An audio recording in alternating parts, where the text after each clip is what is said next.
I'm happy for you. Well, now it's my ass if they're wrong. It's your me ass. and Ballard on the line. No question. So, your record's better.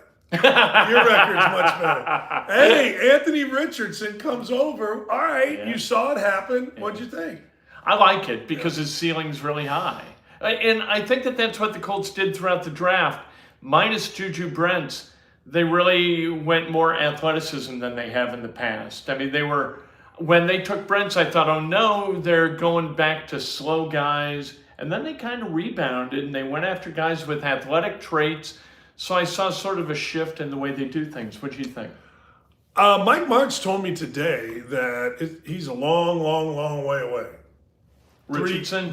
Richardson. 3 years minimum, because he just can't throw. And Martz was the first guy that said he just can't throw. He's not an NFL passer, and he needs so much work right now, immediately, to be an NFL passer. And so Rick Venturi and I had talked about, you play the same way on Saturday, playing that way on Sunday. He's like, look, and then I had Sean Merriman on, the former linebacker, and I'm like, all right, you got a guy like Richardson, what do you do? And he's like, oh, you hit him so freaking hard, he makes weird sounds. So I don't know. I think it's great. I don't buy that they would have taken him number one. Jimmy Irsay said that. I'm not buying that shit for a second. Come on. But it's interesting for us. It's different. I like the Downs pick.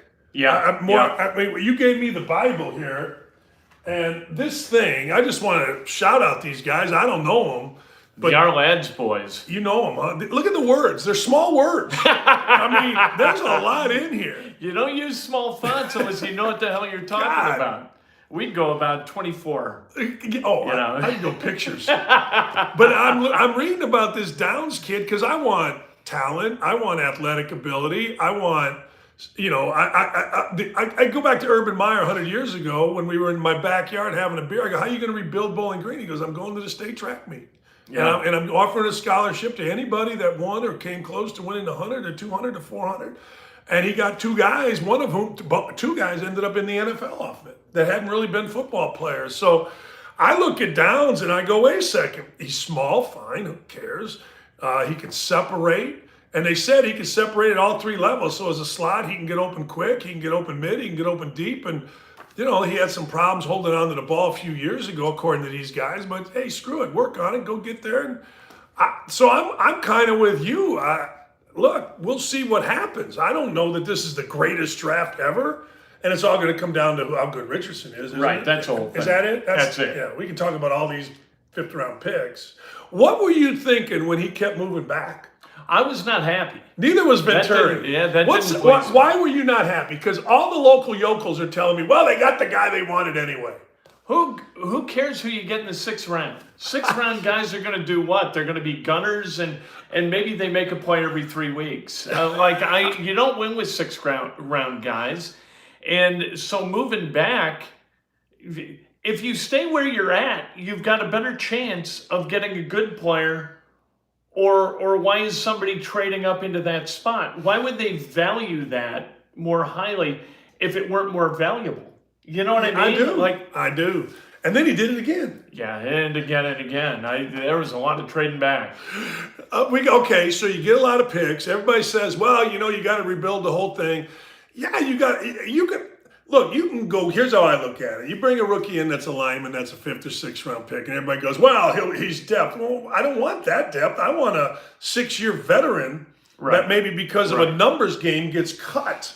I want him as the depth, somebody that's got some ass to him, somebody that's played a little bit, right? Right. They took a guy named Blake Freeland out of BYU. Huge. Yeah, he's like 6'8", and he's got to put on more weight. He's got a high ceiling. I don't know. They got a guy, an undrafted free agent out of Cathedral who went to Alabama, Emil Okier. And good. All right. But is that the guy, you know what I mean? I do. UDFA, you want to plug and play the guy at right guard? For God's sake? I don't know. I get all worked up after the draft and I think, okay. And people on, they answer my videos. And they're like, this is the greatest draft in the history of drafts, and we're going to just steamroll people. We're taking off like a rocket. And no, this was 4-12-1. They got some guys, and hopefully they pan out. The best draft, I always said this, recruiting classes. The best recruiting class Indiana University, and maybe the Big Ten's ever had, is Buckner, May, Wilkerson, Cruz, and Abernathy. Yeah. I mean, you're undefeated, you win national, that's, so I don't know where they may have been ranked, but that's how I look at this. Like, the best draft class the Colts have had was Grigson's with T.Y. Hilton, Vic Ballard, Andrew Luck, and there's somebody else in there. Kobe Fleener, Dwayne Allen. Yeah, it was the most yards that any draft class had ever gotten. I think it still is.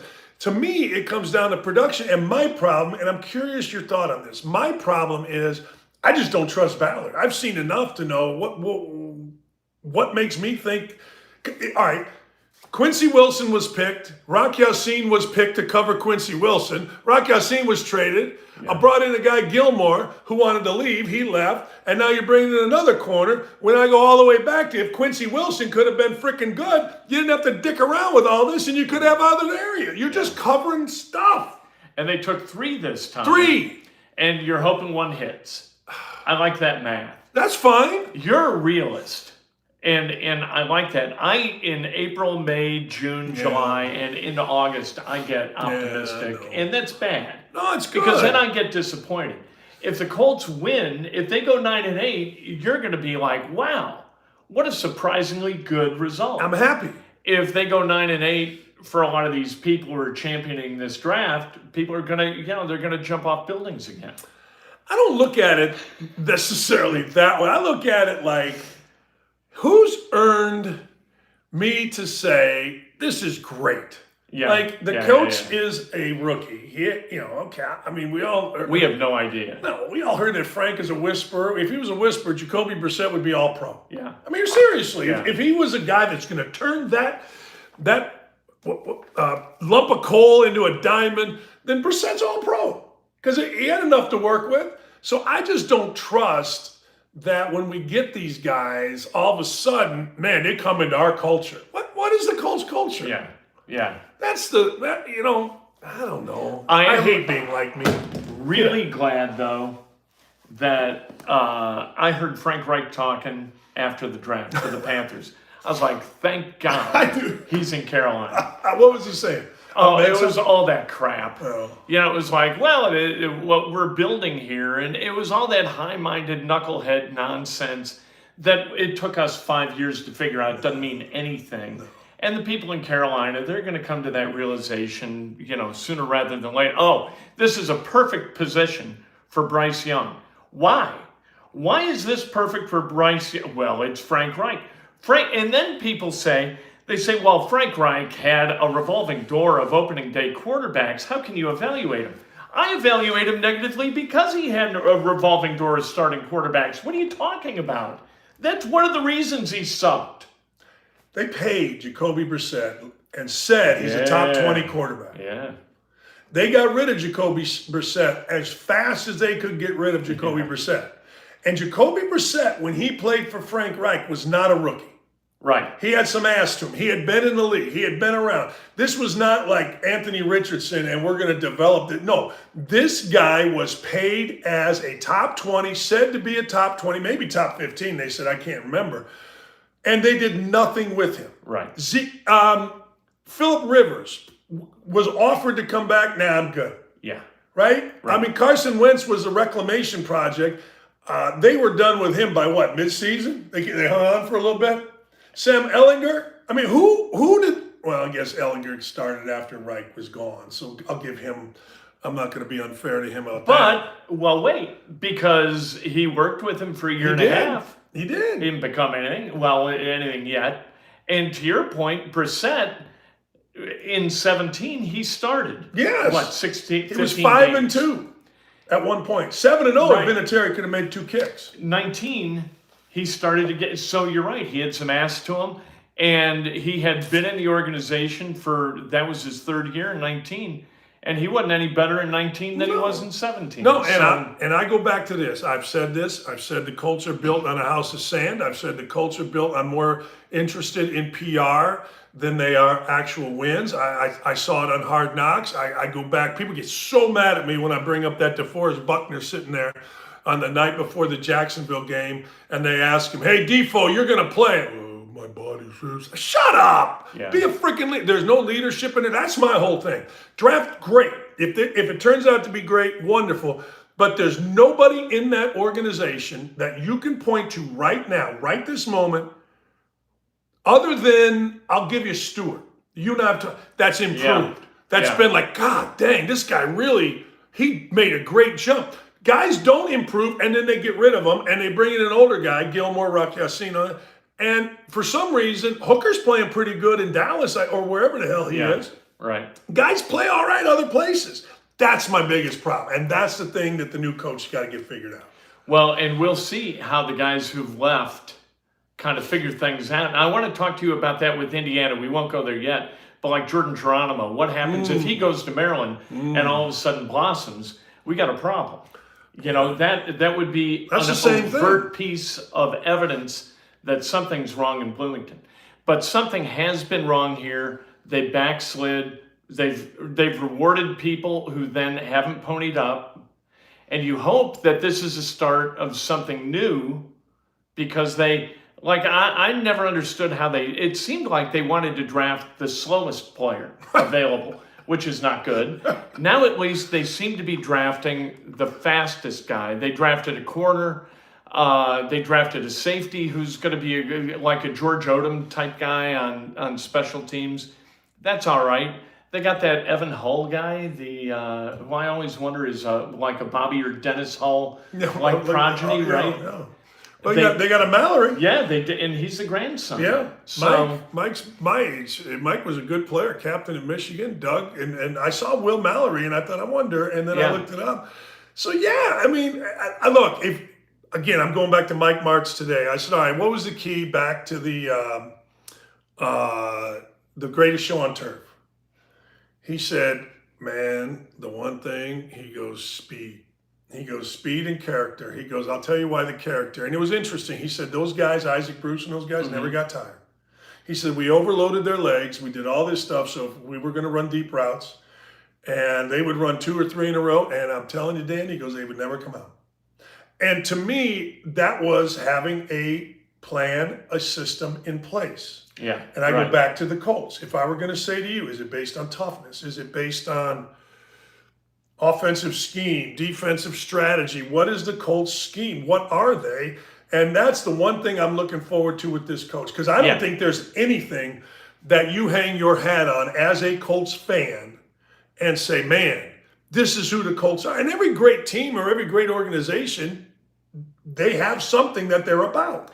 And Steichen's a guy who didn't win the job because he's charming, right? He's a serious guy. There's no sense of humor. There's no, he's just all about football. And when Jelani Woods was asked last week, they said, what's the difference between Steichen and Reich as a communicator? And Woods started laughing and said, Coach Steichen is all about details. Very, very, very, very detailed. Which, because we're cynical, we thought, Frank Reich was all about vague and platitudes, which he was. So a guy who's and he talked about where you put your toe on a cut. If you point your toe in one direction, you're not going to get a sharp cut. If it's in the other direction, you do. He's correcting minute details and that's things. good. Yeah, I think that. So let's get going with some of that. And you look at him, he looks like Kyle Shanahan, who's another guy without a sense of humor, it would seem. Yeah, no, hey, look, that's beautiful. That's the best news I've heard. That's the best way I've heard him described. The one thing that I remember when Grigson said on my show one time that extra work, like Reggie Wayne with the gun and all, was rat poison. Like rat poison, that's the greatest stuff you can do. He goes, that's just rat poison. That doesn't win you games. What win you games is about whatever the Chuck Pagano stupid would say.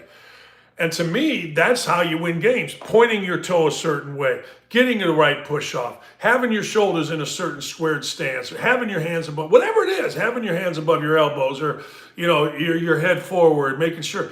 That to me is a difference between winning and losing. The biggest difference is going to be whether Anthony Richardson can play or whether Gardner Minshew resurrects his career. But that's a big deal with him. Where are his feet? No, How does he deliver right, the football? Right. And you're always talking about that in terms of basketball, chin to the rim. Get your shoulders in front of your feet. Have your hand, right. No, and so that's the best news I've heard. And as long as his staff, whenever I see Reggie Wayne, and this makes me a bad guy in this town, I don't care. I just think of him last year. Well, I was dreaming of Florida. Well, then go to freaking Florida. Get somebody in here that we never heard of that's going to coach the living hell out of wide receivers. I want to hear about. Day after the season ends, I'm on the first thing smoking. Yeah. Hey, that thing gassed up, I'll jump in. Let's go. Give me a helmet. And that's not the way you coach. It's not the way you coach Little League. It's not the way you coach, certainly not the NFL. And hopefully this guy has a staff that, well, I'm going to use a Pagano just for the hell of it.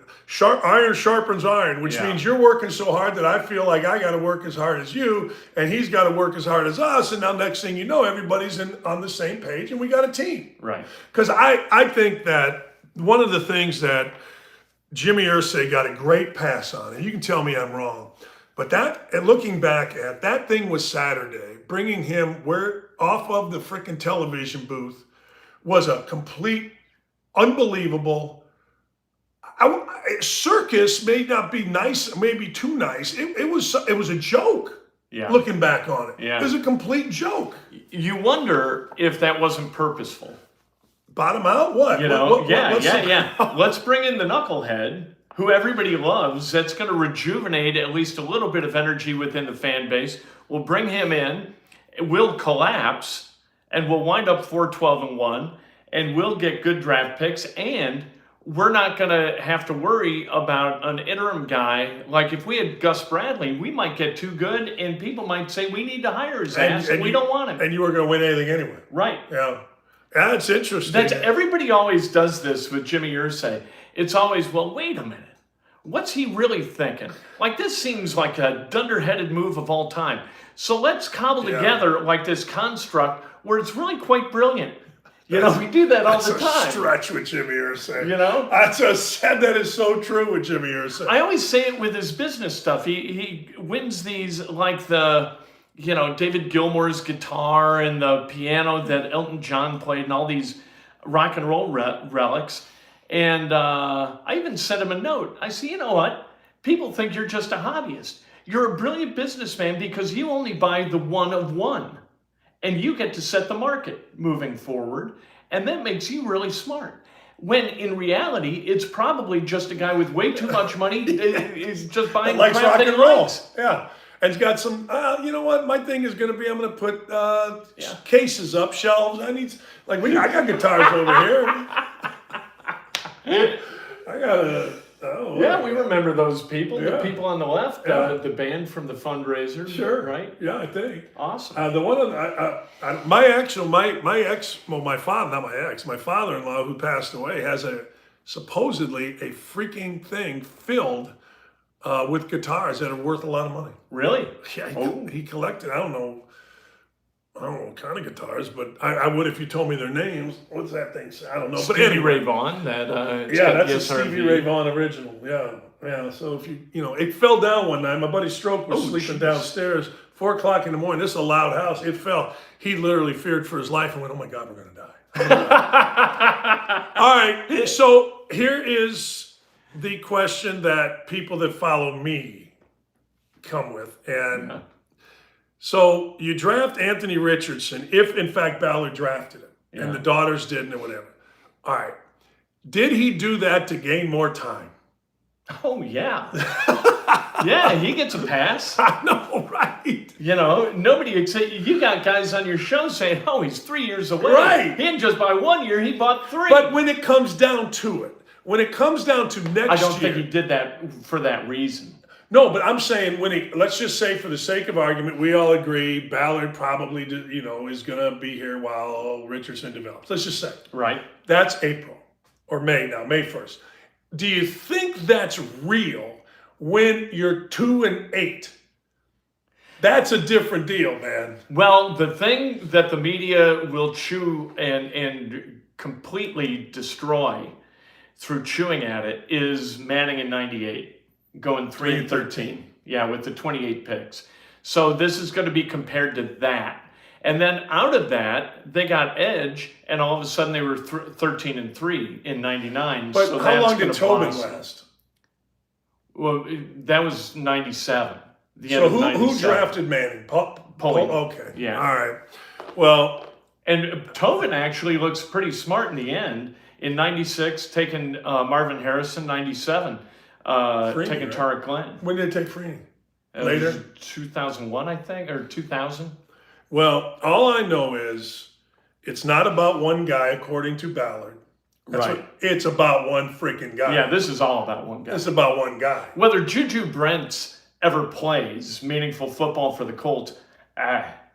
What are you gonna Or do? if he plays well or doesn't. yeah, it doesn't. They're fine. All right. So I'm going to go back to a question that I asked you, maybe our first show or one of our first shows. Does Gardner Minshew start game 1 next year? Man, that would be very. He could start, but you got to have Richardson in there a little bit. And what Steichen said, I thought, kind of informed our perspective, and that's that you only improve through experience. So you've got to get on the field, in practice and in games. That didn't answer my question. No, it didn't. It did. So what's the answer? I'm good at that. I think he starts week 1. Week 1? Or people are going to be claiming the first incompletion that Minshew throws. Oh, yeah. People are going to be, boo! We want Anthony. But you know what's great about Minshew? He's been in that situation. Yeah, I right. mean, this is like, okay, they did the same thing with Trevor Lawrence. I don't give a shit. You guys say And whatever then you want. Hurts, and that's who he is. I think it's going to be interesting because as fans, I swear to God, you're never going to get a real read other than you on Richardson, because all of a sudden I'm reading the reviews from Indianapolis and Richardson's like the greatest pick ever. He's the greatest. Blah, blah, blah, blah. Yeah. And I'm sitting there going, all right, well, he's going to break a run in preseason, or he's going to break a run against whoever they're going to practice, and everybody's going to go, look at this. Or he's going to throw one pass to a tight end, and the guy's going to catch it, and it's going to be a good pass. And we're going to get, I think an incredibly overinflated view of Anthony Richardson until he actually gets in a game and has to throw numerous passes. And then we're going to be like, all right, this is who he really is. Because I don't see our media here doing anything but kissing his ass. Oh, for sure. Right. Nobody wants to burn that bridge. No. You want to go in there with the rookie, burn the bridge, so every time you walk up, he turns around and starts getting dressed. Right. They don't. They don't play that. No, that's what I'm saying. So you really. And that happens. That's a legit thing. Those guys will talk about that in the Colts media room. Yeah. So you know that to me, you're not going to know. It was interesting talking to Mike Martz after reading, because really the national media tiptoed around Richardson too. Nobody really wants to say that he's an awful passer. Hello, Lula. Lula was on vacation for a few days. And Martz is like, no, he's a horrible passer. And you're going to have to fix that. It's going to be at least 2 to 3 years before he gets on the field, or should get on the field for an NFL team that's trying to win. But you're right. We lost our minds with Chad Kelly. Unbelievable. Right. This is Chad Kelly with a future. This is Tom Brady to Chad Kelly. Yeah, right. Right? Because this is the 4th pick in the draft. Yeah. When you watch him, and it's all going to be vanilla in the preseason when he plays. Yeah. So he's going to be able to pick it apart. And then in the regular season, they're going to game it up, and they're going to bait him into nonsense. And all of a sudden, he's going to look like a different guy. You're right. I'm interested in the start of the season. Now, remember last year, Ballard went around telling us all about sleep patterns and all this. Yeah. And I'm like, great, that makes sense. Sure, let's go. Yay, rah, go fight, win.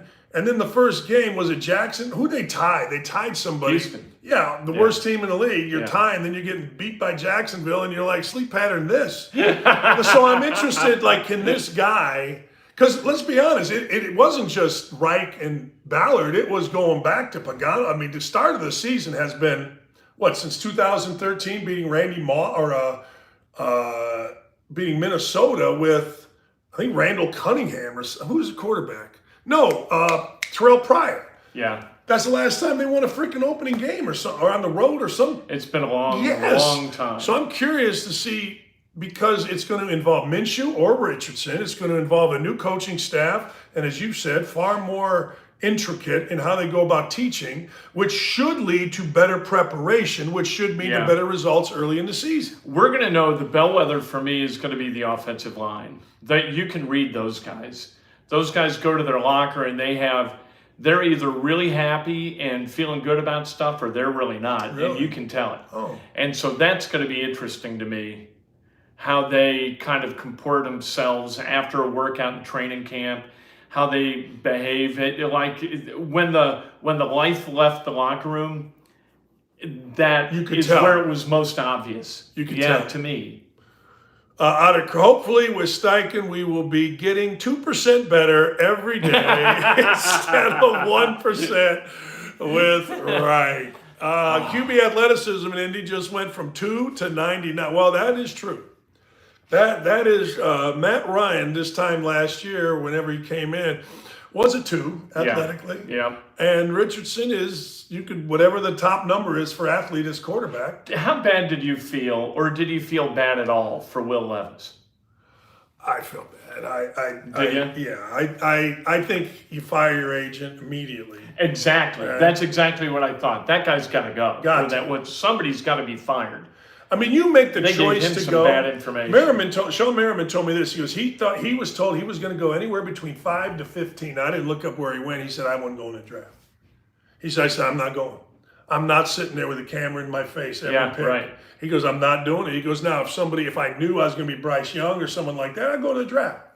But he did I did say about firing his agent. He goes, you make your choice to go to the draft. They just recommend that you should go, but I'm firing my agent. Hell, his mom, his sister, his girlfriend, they all put on their best spaghetti straps, show my boobs dresses. And got the prom dress on. Yeah. And they got to sit. I felt bad for him, but would you agree, 33rd or 34th pick, going to Tennessee, a no-nonsense place, man, I think it's a pretty good move for him. And because it's second round, he doesn't have the expectations necessarily that a guy like Richardson has. You got Tannehill ahead of him. I think that's a good situation. What's wrong with it? I mean, you got a serious coach, so if he's a bullshit guy. Great running back. Yeah. I mean, hey, the wide receivers aren't fantastic. They're lacking. But you know what? One of our guys, Armando, said, I talked to every quarterback. Armando Salguero is a really good writer for Outkick, and he said, I talked to every quarterback. He goes, I'm just telling you, every sentence, it was I, me, I, and he's a weird dude. He's talking about eating banana peels. He calls him the weird dude with the hot girlfriend. He goes, it was just different than any of these other guys. These other guys are all like us, and we, and team, and blah, blah, blah, blah, blah. This dude was I, me, I, and that turned... That turned them off. Would you have gone the second day? Would you have shown up and been like, you sons of bitches, I'm coming, I'm going to shove it up your ass, and I'm going to tell you about it when my name is finally called? No, because of who you telling. I mean, hey, I got drafted, damn it. I'll tell you what I would be doing. I think I'd be on the golf course making people think that I didn't give a shit. Like, hey, draft me whenever you want. I'm going to do my thing when it's... I don't know. Would you have? I would not. I would have been pot committed. Okay. Like, I'm going until I hit. Like, there was one guy who did. There were 4 guys in the green room that didn't get called in the first round. One came back the next day, and he put on his hat, and he walked on the stage and got his jersey from Goodell, and that was his moment. I can't withdraw. I can't surrender from it. If I make the decision to go, I may have just been like, look, you guys turn out the lights. I'm going to sleep on the couch. I'm going to stay right here in my fancy suit and just wake me up when the second round starts. Let's go. All right. I'll tell you what I actually might do now that you've made it sound that. I might sit in the stands and have a beer with the fans. Oh, no, that'd be something. That might just be like, yeah, okay, I'm invited. What are you guys doing? I'm buying. They call you and you'll wait you. All right. We've seen that in the NBA draft. Guys will come in from the stands and walk down and shake. I love that. I do too. I think that's what I would have done. I think I'd have been like, how you doing? Nice to see you. Chug a beer, go down, shake the commissioner's hand, have your moment, your picture, Yeah, so it's right. on the wall here and all that stuff. But I don't know, man. I don't know, but I know this. You cannot, as an agent, put your player in that situation. No. Period. No. Period. You got to be like, look, here it is. You said you may be going number one. You ain't going number one. Bryce Young going number one. You ain't going number two. Colts love Richardson. And if you fall below that, you may be sitting here a long time. I wouldn't go. Yeah. Because it's not enough to just recommend. You got to recommend. You can sway a conversation in anything you're doing. You can sway it how you want. You can make it seem like it's a neutral conversation. Media does this all the time, but you're kind of guiding it in one direction or the other. I would say if I were the agent, I would be guiding, but I go, look, if it were me, I wouldn't go. I don't want a chance. And if people want to say, why isn't Will Levis there? They can say, why isn't Will Levis there? This is about family. I want to. Joe be with Burrow my wasn't family. there. Right. It's all going to be okay. I'm going to sit on the couch, and everybody's going to forget. And Joe Thomas went fishing. He did. Yeah. Yeah. Good. Yeah. I'd gone fishing. So I don't, and let's be honest, I say this all the time. So all this talk, all this, when you're walking out of the Colts and they've lost, and you're going to be like, oh, but we got great draft choices and we got cap space. No, it all don't matter. Only thing that matters is how you play. Yeah. In the NFL. That's it. I mean, I would like to say that it matters. I mean, how you play a lot of times is determined by the draft. I mean, obviously, you got better players. But the Colts are in a position, let's go through it. Okay, you mentioned the safety that they got, really athletic. Well, so is Nick Cross. Nick Cross has to get better. Right. Julian Blackmon has to get better. There are enough guys on that team that Isaiah Rodgers is pretty good, but he's got to get better. So there's enough guys that are already there that just simply have to. Who's going to be the linebackers? Right. They didn't take one. Okerike's gone. Right. Franklin. So you got Speed, you got Franklin, and hopefully you've got Leonard. Hopefully. And you said, but other than that, yeah, that's what I'm saying. Yeah. So you got guys there. You got who's the tight ends? And now they have those two guys. Woods looks great around, and the Ogletree kid looked great, and then he got hurt, and of course Mo Alley Cox. So maybe that's why they didn't take. Grant. So that's why they didn't take Michael Mayer, right? Right. Plus, they had a hardcore need for a corner. Yeah. You had to have a corner.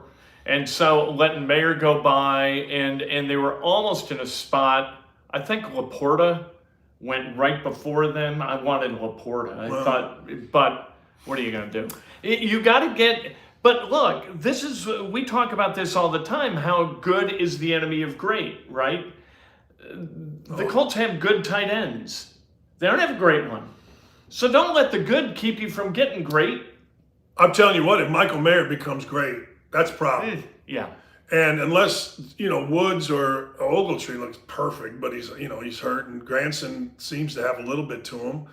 But is this the first year that Ballard drafted for need? I think as like throughout. Yeah, throughout. And there was no pick that didn't reflect some kind of need. Right. Yeah. Yeah. Yeah, like if they would have taken, I don't know, maybe a tight end. If they'd have taken a tight end, maybe you're like, oh, he's just drafted on the board. They did take, and I can't blame him because the guy's a beast and I can't possibly pronounce his name. But the defensive tackle out of Northwestern, he's a 3-tech that runs a sub-4.5 40. To me, that's kind of like having a quarterback who can punt a ball 80 yards. Like, okay, he can run a 4.48. Who cares? That's not the job, right? No, but one thing I will say, I did a little research on that kid. Yeah. If you've talked to Quiddy Pay, what a great kid, humble kid, just working kid. It's kind of what I read on this. He doesn't have the same background as Quiddy Pay. Quiddy Pay's background is ridiculous. His mother comes over from refugee camps, and he ends up going to Michigan. But he's the kind of worker. So I've said this. I just want talent. Right. Give me the best. I don't care about scrappy. I don't care about, he's tough in the trenches. And they're all first in the building. Everybody's first in the Everybody. building. It's unbelievable. They got 53 guys first in the building. What the hell are you talking Hey, about? you Colts fans, how do you all know that Ballard was going to take Brent's no matter what, and he got his guy but moved back? That's all I heard. They got their guy, but they moved back. Yeah. I'm like, how does anybody know this? Yeah. Was that written somewhere by one of the Colts fanboys? You don't know what he was going to take. You don't know who he wanted. Stop it. Stop it. And of course they're going to tell us that. And I've told this story before, but Pritchard, when they took Goga Batanza, he comes out and talks to us. It's like, we couldn't believe he was on the board. This was amazing. He was there at 18. We had him slotted much, much higher. And then the international scout comes out because nobody really knew anything about Batanza. So this was a surprise that he was still on the board? No, this is right where we thought he'd go. Okay, why don't you and Kevin get together and decide what story you're going to go with? Because you just made your president sound like an idiot. So. Well, to that point, did you see what happened yesterday or day before? DeAndre Swift got traded from the Lions. Yeah. I always say this. There's always a backstory. People rip the Lions for taking the kid out of Alabama at running back at 12. And maybe DeAndre Swift was a guy that wasn't fitting with Dan Campbell. Maybe they didn't think he was good. So you never, unless you're there in that room, we all speculate, and rightfully so, but nobody knows unless you're in that building. Right. I'll give you another one. Do you know how many in the mock drafts Mel Kiper got right? Donut? One, really. Daniel Jeremiah got 6 right, and he was by far like Peter King, all the Peters, Peter Schrager or Peter King, and there was another Peter in there. They got like 2. Mel got 1. McShay got 4. And our boy Kaplan from Chicago a few weeks ago said, enough with the mock drafts. Yeah. These guys don't know their ass from third base. Nobody knows. There's going to be trades. But everybody, mock draft 2.0, mock draft, blah, blah, blah. Hell, Kiper had the second-rated quarterback was Will Levis. Yeah. And Todd McShay shoved it up his ass the entire show, which was awesome. You got to. He did. Or else you're a sham. Yeah. Do you think, because I do think, I'm going to say my answer first. I do think Mel Kiper, if Dick Vitale is in the Basketball Hall of Fame, I think Mel Kiper should be in the Football Hall of Fame. Well, do they have like the Ford Frick Award for? Yeah, they've got because that's fine for media. Yeah. Well, he has. Look at the growth of that draft during Mel Kiper being on ESPN. It's incredible.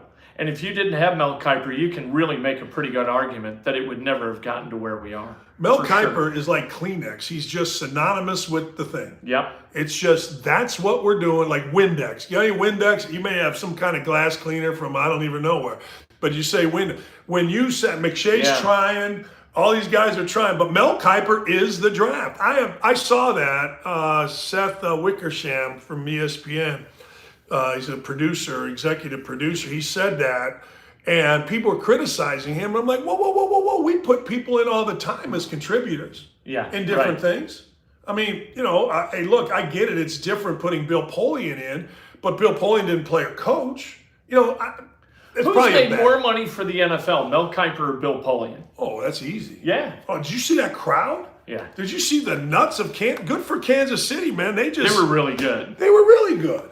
And, the draft, whether you like it, whether you don't, whether you think the NFL's too much or too little, they put on a show, man. I liked the fan from Cincinnati doing the fake coin flip and all that shit right in front of all the Chiefs fans. Chiefs fans went bonkers, and that guy was just belligerent. I loved it. I did too. Super fans never forget nothing. No. They're still, Colts fans in Baltimore are still pissed off at John Elway. What are you going to do? Yeah.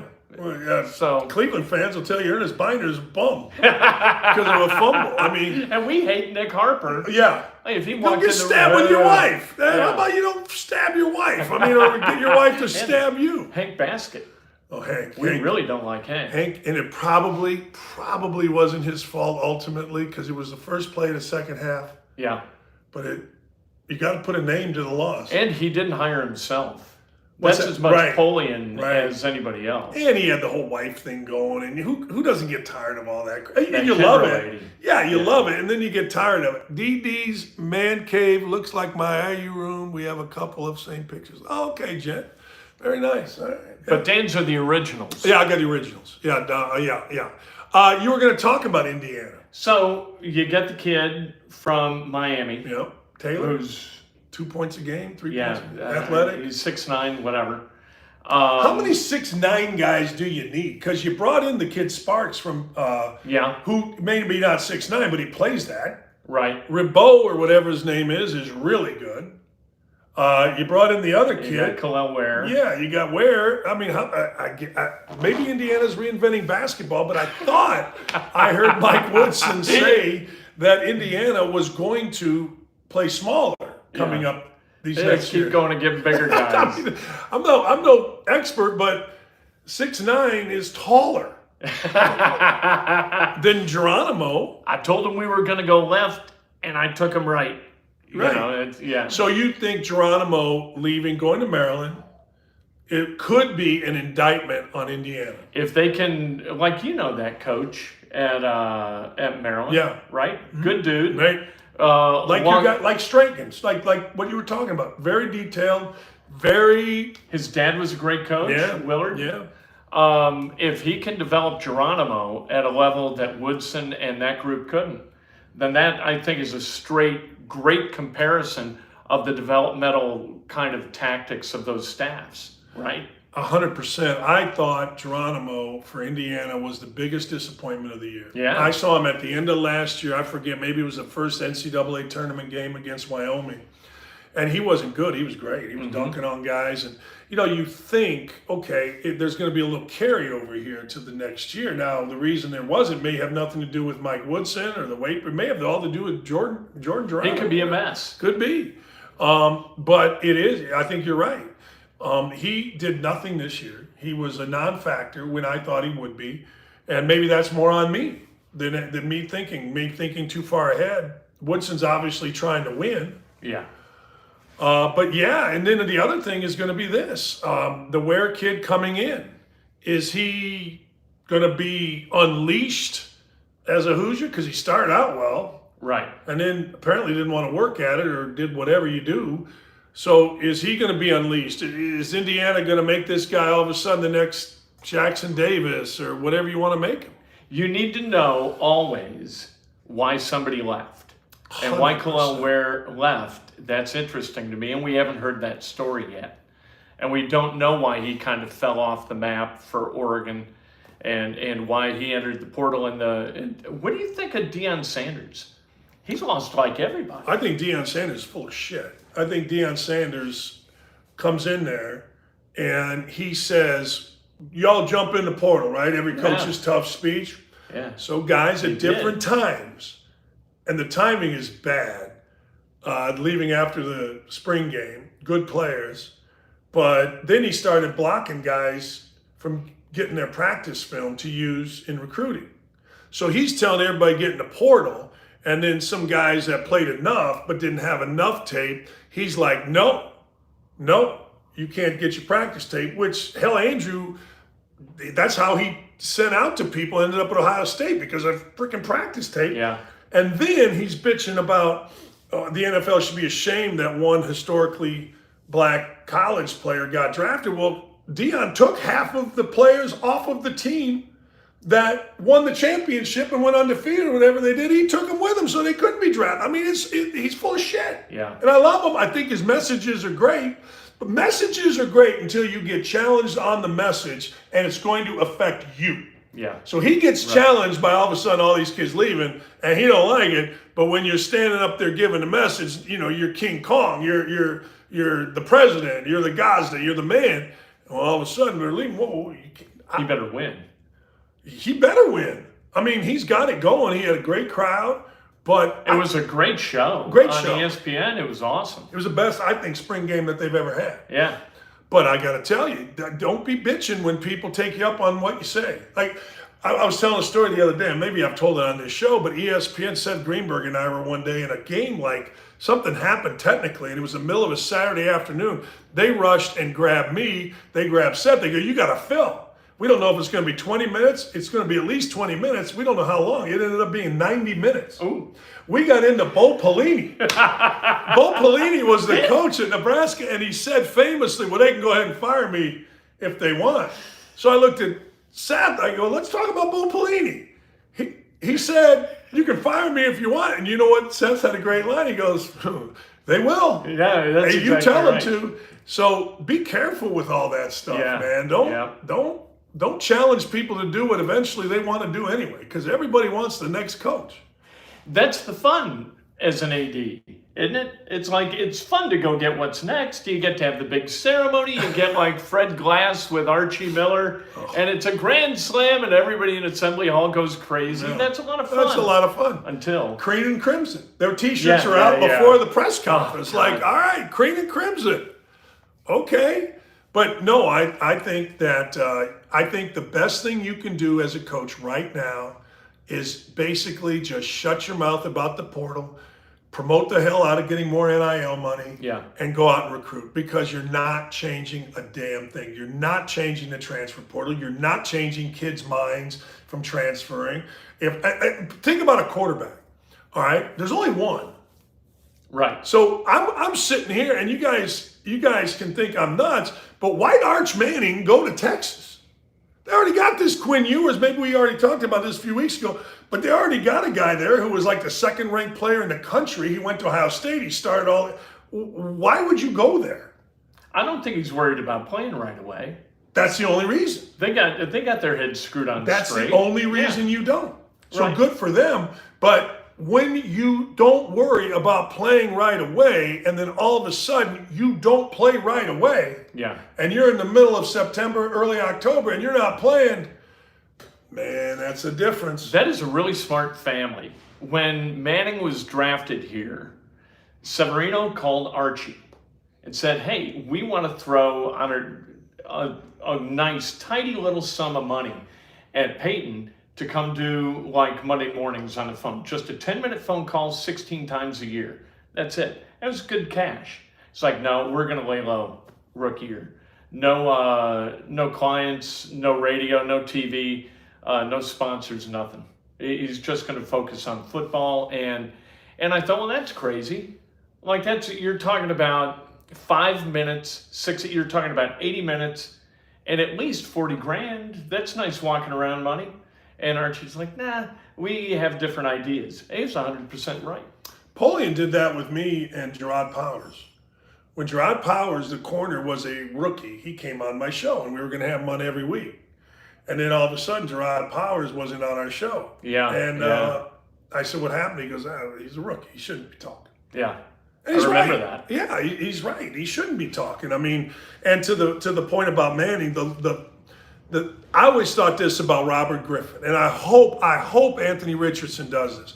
Robert Griffin was like what Tracy McGrady was in basketball. Tracy McGrady was the first guy in basketball that I ever saw get all these ads and hadn't done anything. Yeah. Like it was almost in the day, 80s and 90s, you had to win some stuff, and then you got the shoe, then you got the car, then you got the fast food, then you got the big thing. Tracy McGrady was the first guy that came out and had all that shit, and he came out of high school. Yeah. And he never did squat. And then Robert Griffin III, he did the same. He was always on Subway. He was always there. And I'm like, that's great, right? That's wonderful. What would you do though? It's Like somebody hard. walks up to you and says, hey, I'll give you 150 grand, do this Subway ad. I know what I'd do. Back in the day. When you need me. Yeah, but Manning, you're right. The worst thing I think now you can be in a town in the NFL is be a guy that isn't perceived as a quarterback as being all in on being a quarterback. Yeah, right. Because I think the NFL is so important to people. I think it's so I think it's just, we can talk about basketball and 99 other states or whatever the hell, 49 other states, but let's be honest. Colts drive for most of the year this city's for sure. excitement, right? Yep. Would you agree with that? Yes. And we did research at Emmis all the time about topics. And the Colts and Indiana basketball were really above the line, and the 500. Yeah. Like during May, got to talk 500. Everything else, including the Pacers, I'm sorry, Pacers, but everything else was below the line. And you can see it. There are a lot of podcasts devoted to the Colts that get great traffic. And then you've got Scott Agnes doing podcasts about the Pacers, and God bless him, but there's not a lot of traffic. And that's not because of Scott's work, it's because of passion for the brand. Sure.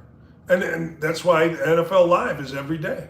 Oh, every day. And there's no yeah. college football live yet. Yeah. I think there's going to be.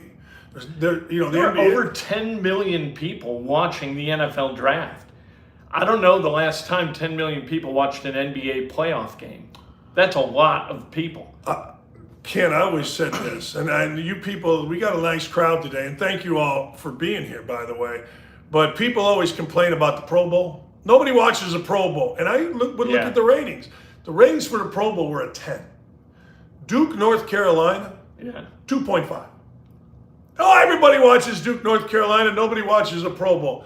4 times as many people watch the Pro Bowl as watch Duke, North Carolina.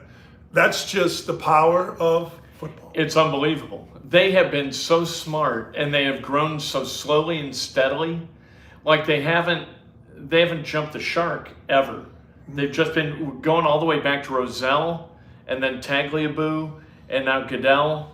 And Goodell kind of drives me nuts once in a while. I mean, the contract negotiations where he demands like the use of a private jet for the rest of his life. Stop. I mean, what are you doing? That drives me crazy. But they have been really, really smart when things got wobbly behaviorally with NFL players. They kind of put a stop to that. They did. And got serious about it. And now, like, teams are much more likely to draft like well-behaved guys. Look at Keely Ringo. What came out about Keely Ringo went in the 4th round. He's fast, he's big, he's everything you want in a quarterback. But the Georgia coaches said he's got a 5-star mentality, meaning he likes to be treated like a 5-star, and that's not good. So despite all these physical traits that work in his favor, the behavior wasn't there. They're not having it. I agree. It doesn't mean that everybody's a saint. We see almost every day somebody doing something. But no, I think the NFL has done a great job. So let me ask you this. We got over 200 people here, all right? Yeah. I want to ask you all, the fans, and I'm going to ask you, do you think drafting Anthony Richardson is going to boost season tickets in a tangible way, meaning it is going to really raise the ceiling on people reinvesting in the Colts? Yes. I do too. Yeah. I almost drove myself. I almost went, there's a kind of a swag shop near Castleton. Yeah. I almost went and bought a hoodie yesterday. And only the ire of my wife in me purchasing yet another hoodie kept me from running out and doing it. A hoodie that says Anthony Richardson? No. Okay, God. I got to get some with Colts on it. We were going to Let's throw go. hands right here. A lot of people say no. yes. Van Pasterman says no. Barry says not this year. I kind of think it does. I kind of think it's like, hey, I don't know that I'm going to go out and buy some, but I know it. Let me put it to you this. There's energy. Yes. And I don't think there was. They could make up everything that they want. Everything you want about Carson Wentz, you can make up everything you wanted about Matt Ryan. That wasn't energy. That wasn't momentum. No. It was anti-momentum. Yes. I mean, we knew what Wentz was. And we thought that because Rivers kind of went well, that maybe Wentz would go well. But we had, like on my channel, I had comments every day from people in Philadelphia, and they were wonderful. And they were like, hey, you don't get it. Here's what it's going to be. You're going to look at the stat line at the end of the year, and you're going to say, well, the stats weren't really bad, but when you watch him, it doesn't work, and it won't work. And that's my Levis. Like, Levis to me doesn't, you watch Kentucky, and you're like, this isn't good. There's a disconnect between this kid and the game, and there was that with Wentz. 100%. I think that one of the things that was missed last year with going back to Ryan was he was coming off his worst year. Yeah. I mean, you're taking a guy that's old off his worst year. A lot of people are saying, guy from California just said, I live in California and I bought YouTube TV to watch Colts. There you go. YouTube's got the Sunday ticket. Yeah, and it's $100 off right now, so you can get it for I think $199. What did it used to be? $3. I mean, what did it used to be 5 years ago or whatever? Yeah, it's still when I bought it, I think it was $3. Oh. I got $2.99 when it was DirecTV it's 10 years ago, probably last time I got it.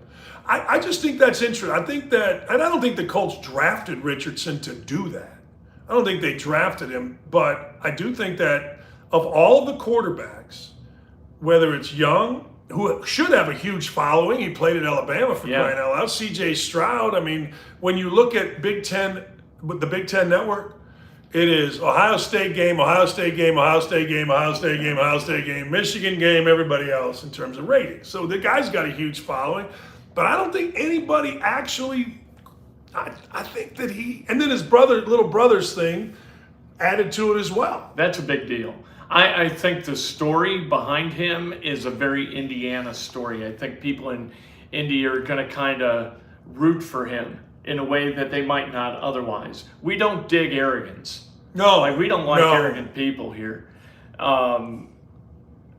But he's not that. He seems to be a humble, modest type guy who's family first and went through some, stuff as a kid, moved to Gainesville, stayed at Gainesville, didn't go into the portal, didn't look for something better after 2 years where he played just a little. I think there's a lot to like with that guy beyond the athleticism and the arm and the he can run what is he, a 4.38? See, I don't even care That's the crazy. number. I think he runs as fast as he needs to. Yeah, right. I used to say that about Michael Jordan. How high does he jump? It doesn't matter. How high does he need to jump? And he'll get there. I do worry. Sean Black, El Presidente, just said it. He goes, Mike Martz in that 3-year deal, and he was very, very matter of fact about it. I'm not trying to be politically correct here. I'm not worried about blowback. I'm going to tell you the truth, and the truth is that guy's not getting onto the field as an NFL quarterback when you're trying to win for 3 years. Wow. All right. That's a lot of time. It's a lot of time. You ought to be able to become an NFL quarterback in the amount of time it takes to become a surgeon. That'd be okay. I mean, I don't know how long it takes. How long does it take to go through medical school? I know this. Law school's 3 years, so that's a good parallel. My son is dating a dermatology student, and it is for frickin' ever.